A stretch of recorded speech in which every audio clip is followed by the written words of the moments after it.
out of LA this morning just announced Clippers Jazz game 5, Kawhi Leonard likely out for game 5 and could potentially miss the rest of the series due to a knee injury that he sustained towards the end of game 4.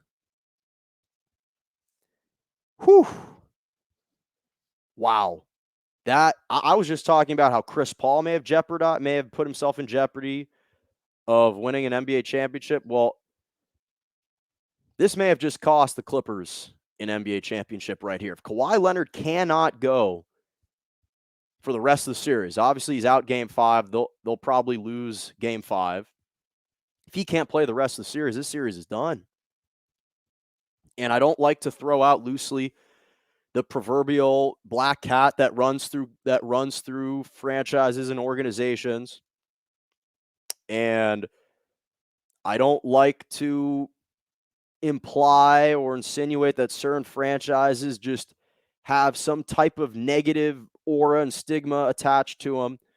But if Kawhi Leonard cannot play the remainder of this series and the Clippers go on to lose this series in serendipitously the second round, like they've never been able to pass before, that is just terrible, terrible luck. And I'm a Lakers fan. But even I don't want to see the Clippers compromised to the point where we don't even get a chance to see them fare against the Utah Jazz. I already thought that with Kawhi Leonard, it was uncertain whether or not they'd be able to actually beat the Utah Jazz.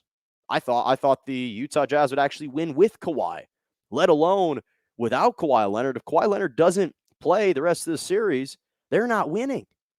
So if you want to chalk up game 5 as a loss already, we saw that Vegas, the spread was initially -3 this morning, and it bumped up to -7.5 once this news dropped. A 4.5-point swing because Kawhi Leonard and his knee. Now, in the postgame of game 4, Kawhi Leonard said he's good to go. Ty Lue said he expects all of his guys to be healthy and to play.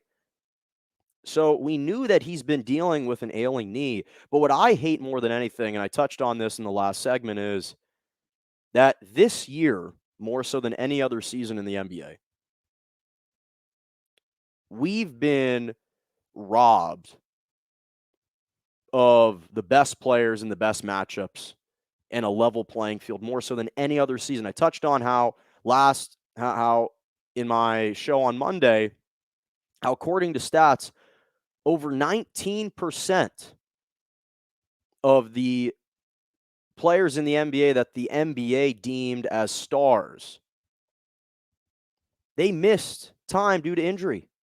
Missed extensive time due to injury. That's the highest percentage of star players in the NBA compared to any other season. I mean, you're just looking at this postseason. Let's say you factor in, okay, now Kawhi Leonard with the Clippers out. AD and LeBron. AD missed half the games against the Suns. LeBron was compromised with a high ankle sprain. Jamal Murray tore his ACL prior to the postseason. He's gone for the Nuggets. James Harden and Kyrie Irving now out for Brooklyn. James Harden is barely he's reincarnated into someone else on the court last night. He wasn't James Harden out there.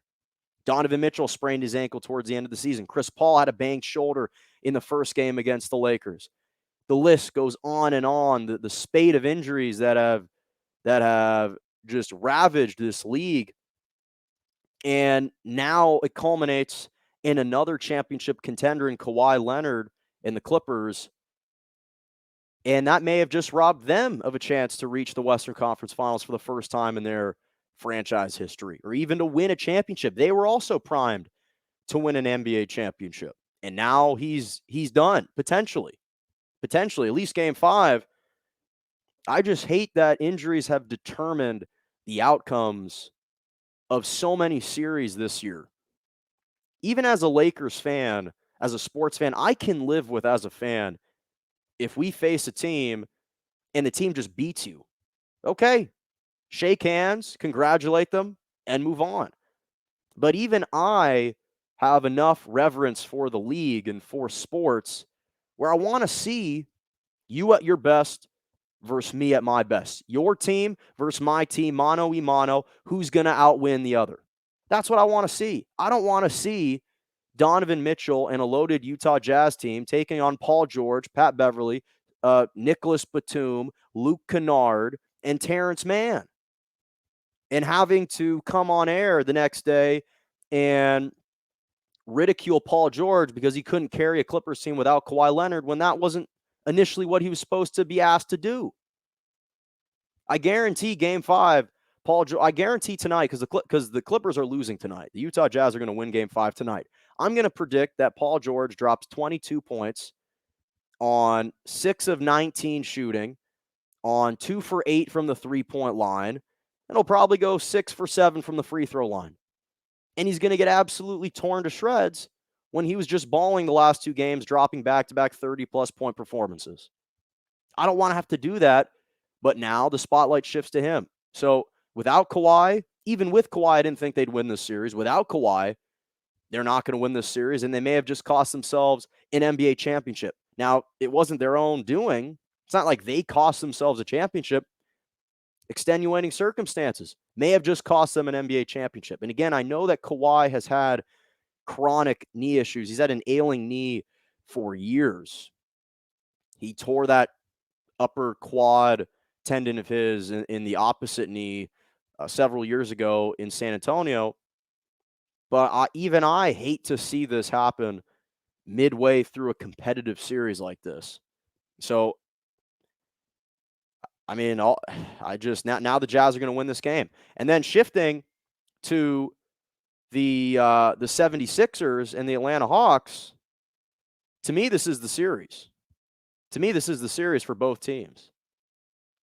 Philadelphia loses this game, they're done.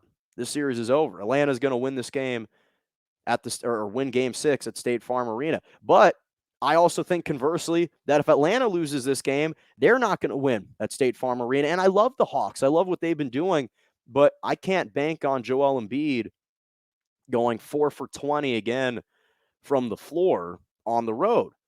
Still dropped 17 points, 21 rebounds, 8 for 8 from the free throw line. He's 7'1", 280.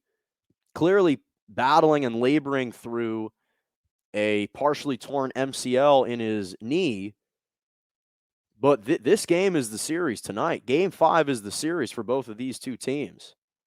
And I know it seems a little bit hyperbolic to say that, given that it's just Game 5, but the way that this series has unfolded up to this point, I expect the Philadelphia 76ers to play better at home. I think that they will. Joel Embiid will be better. So I think the Philadelphia 76ers are going to win this series, and it starts with tonight. It starts with tonight. I would love to see the Atlanta Hawks upset them again. I love Trae Young. I think Nate McMillan has done a fantastic job rallying this group. A fantastic job. But who do I think perhaps has a better chance of beating the Bucks or providing a more competitive series against the Bucks or the Nets? I think is the 76ers with their defensive prowess. So, I mean, the 76ers had enough production in Game 4 to win that game on the road. They just couldn't close down the stretch. Embiid just missed a couple shots, clearly was exasperated. He was exhausted. He had nothing more left in the tank. Credit to him for, again, just not making any excuses, playing through the knee injury. But Game 5 tonight is the series. Winner of tonight is going to win this series in advance to the Eastern Conference Finals. Again, Johnny Riff, short preseason and grinded out season means more injuries. NBA, stupid to disallow load management, hurts the postseason product. I would agree. Now, where I had some pushback against Mark Cuban, because Mark Cuban uttered similar remarks, that had more to do with the fact that the Dallas Mavericks were struggling at that point in the season. But from a holistic standpoint, I think that it absolutely affected and is affecting this postseason product. I mean, LeBron vehemently was against starting in December. He didn't want to play in the All-Star game. He didn't want there to be an All-Star game at all. And I'm sure other players shared that same and echoed that same sentiment. And now we're losing almost all of the elite NBA star players in this postseason. And it's a shame to see.